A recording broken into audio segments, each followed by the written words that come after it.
Jóvenes estudiantes, muy buenas tardes y bienvenidos nuevamente a la segunda clase de Historia del Perú.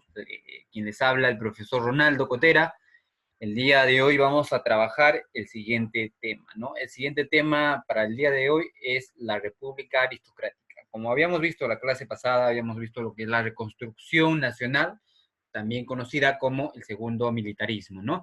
En este caso vamos a hablar de la República Aristocrática. La República Aristocrática va a abarcar de los años de 1895 hasta el año de 1919.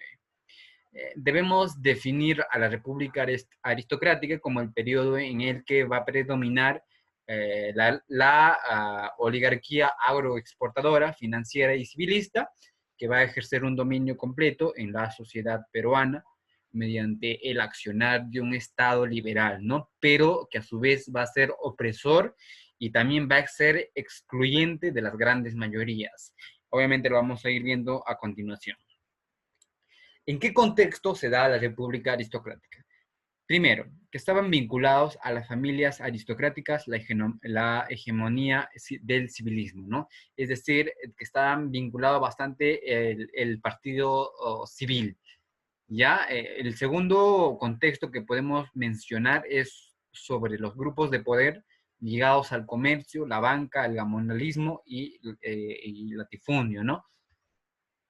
Luego vamos a encontrar también a la marginación de todo aquello que provenga o emane de raíz popular. Por otra parte, vamos a encontrar a nivel mundial, en el contexto de la Primera Guerra Mundial y la Revolución Rusa en 1917 y la Revolución Mexicana en 1920. También se va a dar en el contexto de que la ideología se va a manifestar el indigenismo y el anarcosindicalismo, ¿no? También se va a dar en el contexto de el proletariado inicia una jornada de lucha por mejores niveles de vida, ¿no? Entonces, ese es el contexto tanto a nivel de nuestro país como a nivel global que se va a ir dando la República Aristocrática. Los gobiernos durante la República Aristocrática. Primero vamos a dar inicio al gobierno de Nicolás de Piérola en el año de 1895 al año de 1899. Le va a suceder al gobierno de Eduardo López de Romaña en el año de 1899 al año de 1903. Seguido vamos a encontrar al gobierno de Manuel Candamo, que va a iniciar en 1903 a 1904. Le va a suceder el gobierno de José Pardo y Barreda, el año 1904 al año de 1908. Luego vamos a tener también el gobierno de Augusto Bernardino Leguía en el año 1908 a 1912. Y le va a suceder el gobierno de Guillermo Billinghurst en el año de 1912 a 1914. Y finalmente vamos a encontrar el gobierno de Óscar Benavides, ¿no? En 1914 a 1915, pasándole su gobierno al segundo gobierno de José Pardo y Barrera, ¿no? Que va a durar desde 1915 a 1919. Ahora vamos a ver las características de la República Aristocrática. ¿Cuáles eran las características de la República Aristocrática? En el aspecto económico vamos a encontrar el modelo extractivo exportador de materias primas a Inglaterra y Estados Unidos. Va a predominar el capitalismo inglés mediante inversiones, ¿no? También se va a dar el desarrollo de la agricultura, como el algodón y el azúcar. También van a surgir los enclaves, ¿no? Empresas de capital extranjero dedicados a extraer materias primas de un territorio con plena autonomía. Dentro de los enclaves vamos a encontrar lo que es el minero, que va a estar ubicado en la Sierra Central, específicamente en Cerro de Pasco. Vamos a encontrar la empresa Mining Corporation, que pertenecía a Estados Unidos, ¿no? En el agrícola, en la costa norte, vamos a encontrar a los barones de azúcar, los Greys, que pertenecían a los ingleses, y los Gildemeister, que pertenecen a los alemanes, ¿no? Las principales actividades económicas en la República Aristocrática son las siguientes. La primera es la extracción petrolera. Ahí vamos a encontrar la empresa Internacional Petroleum Company, ¿no? En Piura. Podemos apreciar en la imagen, aquí vemos en Piura, la extracción petrolera. Seguido de la minería de cobre, que se da en Cerro de Pasco. Ahí vemos también la minería, ¿no? Luego también se va a dar la exportación de lana de la ganadería en Puno por parte de los gamonales. También se da la explotación del caucho en la selva, en la selva de Iquitos y la de Madre de Dios, ¿ya? Entonces, eso es lo que podemos mencionar, lo que correspondería al aspecto económico. Ahora vamos a ver lo que corresponde al aspecto social. En el aspecto social vamos a encontrar dos clases, ¿no? La clase alta y los sectores populares. La clase alta está conformada pues por la oligarquía. La oligarquía eran personajes que contrataban las más grandes haciendas del país, las bancas, eh, los seguros, ¿no? La banca me refiero a los bancos, comercio interno y externo, actividad inmobiliaria y a la incipiente industria, así como también a la Universidad Mayor de San Marcos, ¿no? Participación, obviamente, con el Partido Civil. Seguidamente vamos a encontrar lo que es a los gamonales, que eran los dueños de las grandes haciendas en la sierra. Practicaban una economía feudal y en donde vamos a encontrar principalmente el yanaconaje, ¿no? Entonces vemos que estos dos sectores van a ocupar lo que correspondería a la clase alta. Pasando ya a la clase de los sectores populares, encontramos a los obreros, o también conocidos como proletariados. Eh, Básicamente lo que ellos van a tener una ideología, su ideología surge o va a ser el anarquismo y se van a agrupar en sindicatos, movimientos obreros, como los anarcosindicalismos, ¿no?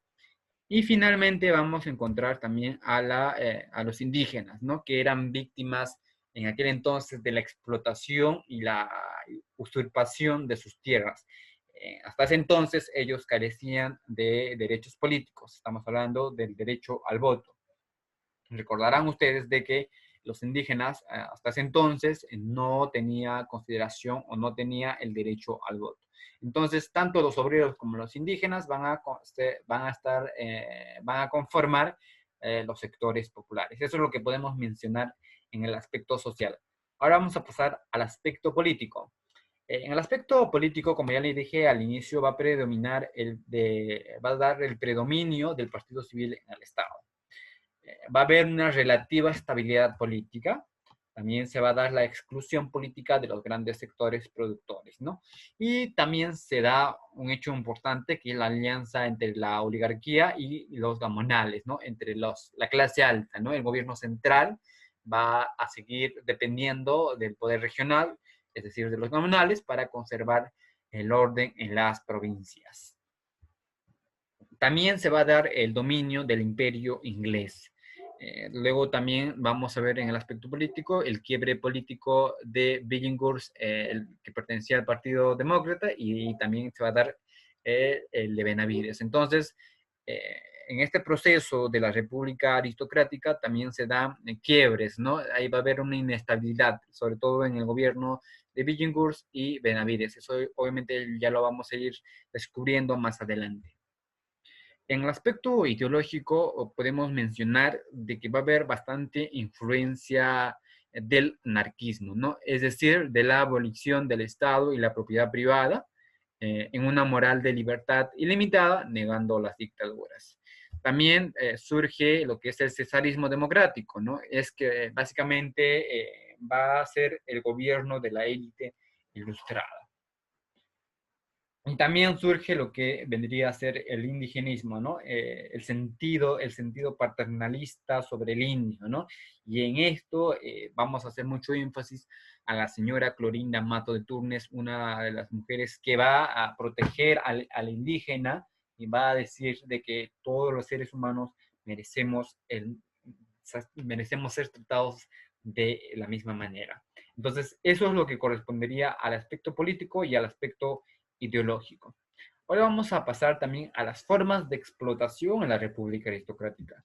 Estos han sido recortados de una revista Por ejemplo, uno de ellos es el enganche, ¿no? El enganche era el mecanismo mediante el cual se va a disponer de la fuerza de trabajo de una persona con el salario adelantado, ¿no? El enganche se desarrolló agresivamente en la Sierra Central, básicamente en la región minera y en la costa norte, donde vamos a trabajar básicamente, o donde se trabajaba con el algodón y el azúcar. Otra forma de explotación era la correría. La correría consistía en la persecución de las tribus amazónicas para capturar a los habitantes y someterlos a la explotación cauchera sin ninguna retribución. A esto se le va a llamar explotación semi-esclavista. Luego también encontramos el llanoconaje, lo que mencionaba anteriormente, ¿no? Era una forma de trabajo servicial típica de la colonia, cual consistía en el trabajo de tierras de un hacendado, efectuada por los campesinos a cambio del derecho al mañay o, o de, de una pequeña parcela de tierra, ¿no? Al cual van a producir, ya sea producción agrícola o y lanera. También se va a dar la habilitación. Fue otra forma de explotación de nativos en la Amazonía, principalmente en Iquitos. Consistía en adelantarle una macería al trabajador para recabar caucho. Entonces, esas fueron una de las principales explotaciones que se va a dar en la República Aristocrática. Ahora ya vamos a entrar netamente a lo que es los gobiernos. El primer gobierno vamos a encontrar a Nicolás de Piérola, que va a tener desde 1895 a 1899, ¿no? Él va a pertenecer al Partido Demócrata, va a llegar al poder gracias a la unión del Partido Demócrata más el Partido Civil, ¿no? Lo cual va a conformar la coalición nacional, desatando o así a Cáceres, ¿no? O restituyendo así a Cáceres, ¿no? El objetivo de la coalición era mantener por todos los medios al alcance la libertad electoral y el respeto al voto de los ciudadanos, ¿no? Oponiéndose a toda la coacción o adulteración de él y el trabajar de concierto por la fiel observancia de la ley. Ahí también se conocía al presidente Nicolás de Piérolas como el califa, ¿no? Él va a dar básicamente el fin del segundo militarismo. Es como se le conoce el gobierno de la transición del militarismo a la república aristocrática. En el aspecto económico de Nicolás de Piérola, crea la Sociedad Anónima Recaudadora de Impuestos, también se va a dar el Estanco del Sal, va a crear también el Ministerio de Fomento, que básicamente va a tener el fin de favorecer la agroexportación y el capitalismo inglés, y también se va a dar la reforma monetaria en 1879, que pasa del sol de plata a libra peruana de oro, ¿no? Ahora, en lo social vamos a ver una rebelión campesina de Huanta por la sal, ¿no? Esto se da específicamente en Huanta y Ayacucho. También se dan las primeras luchas obreras, principalmente los tejidos de Vitarte. También se da una nueva ley electoral. Ahora, con lo que respecta al ejército, su misión militar francesa Pablo Clement va a tener la encomienda de reorganizar todo su ejército, ¿no? Y va a imponer de alguna manera el servicio militar obligatorio y se va a elaborar el Código de Justicia Militar en 1896. Y finalmente crea la Escuela Militar de Aplicación de Chorrillos. ¿Cuáles fueron las obras más resaltantes de Nicolás de Piérola? Crea la creación del Banco del Perú y Londres, el Banco Popular del Perú, en 1899. Y también se va a dar la construcción del Paseo Colón y la Avenida Colmena. Entonces, de esa manera nosotros podemos mencionar del gobierno de Nicolás de Piérola. Seguidamente vamos a encontrar al gobierno de López de Romaña, ¿no? Que va a tener una duración de 1829 a 1903. Él pertenece al Partido Civil, va a ser conocido como el Barón de Azúcar. Básicamente se va a dar debido a que Piérola va a convocar elecciones donde va a competir con Guillermo Billinghurst. Obviamente Guillermo Billinghurst va a perder y López de Romaña va a ser el candidato independiente y va a ser presidente en aquel entonces. En su gobierno también se da el Tratado de Osma en Villazón, en Bolivia, ¿no? Vamos a hablar ahora en el aspecto económico. En el aspecto económico lo que podemos mencionar es que va a establecer un nuevo contrato con la Sociedad Nacional de Recaudación de Impuestos en el año 1899, ¿ya? Y también se va a dar la mayor demanda mundial de caña de azúcar y arroz. Crea la Compañía Salinera del Perú para poder administrar el estanco del sal, y también va a ser la ley del padrón de oro y legítimo el sistema de enganche. Ahí vemos la ley del padrón de oro. También se va a dar va a fundar la Escuela Nacional de Agricultores, y también se va a dar el Código de Aguas, Minería y Comercio en el año de 1902 en Cerro de Pasco, en la compañía Mining Company en Estados Unidos, ¿no? ¿Cuáles fueron las obras más resaltantes del gobierno de López de Romaña? Fueron el impulso a la colonización de la selva peruana, específicamente en Iquitos. Él lo que va a tener es la misión o la visión de que se debería colonizar, o se deberían ir a vivir un poco más a la selva peruana. También se va a fundar el Puerto Maldonado en el departamento de San Martín. Y finalmente se da la construcción del ferrocarril La Oroya-Cerro de Pasco, ¿no? Entonces, de esa manera nosotros podemos resumir el gobierno de López Romaña, conocido como el Barón de Azúcar. Seguidamente vamos a ver a Manuel Candamo Iriarte, que va a tener el gobierno de 1903 a 1904. Manuel Candamo Iriarte pertenece al Partido Civil, se le conoce como el hacendado adinerado, ¿no? ¿Cuáles fueron los hechos y obras? Se va a producir la huelga de jornaleros del Muelle y de Arsena del Callao en el año de 1904 para el aumento del jornal diario de 300 soles de plata.